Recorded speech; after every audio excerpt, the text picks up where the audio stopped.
François Riday Busseron was a Canadian's fur trader, general store operator, and militia captain in the American village of Vincennes. He supported the Americans during the American Revolution and funded the first American flag made in Indiana.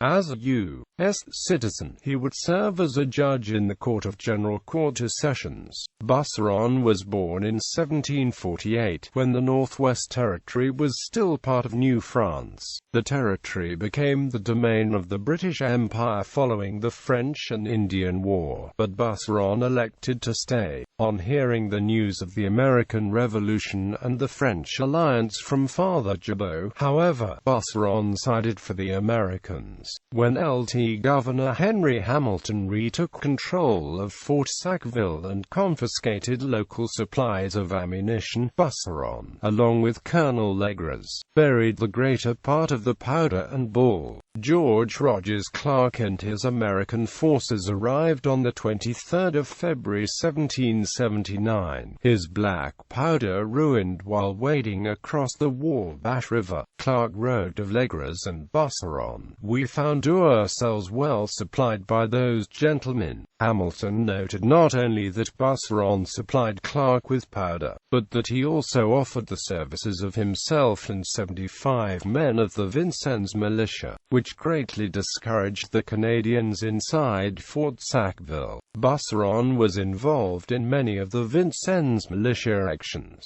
including a mission led by Captain Leonard Helm that captured Hamilton's reinforcements on the Wabash River. When Clark withdrew his Virginia troops in spring 1780, he left Busseron in charge of the fort now renamed Fort Patrick Henry. By 1781, the Canadian residents of Vincennes had become frustrated with the Virginia government, depreciated U.S. currency, and the Virginia militias that used or took the property without proper compensation. The leading citizens of Vincennes, including François Busseron, signed a letter of grievances to the governor of Virginia. Over the course of the American Revolution, Busseron extended up to $12,000 credit to Clark.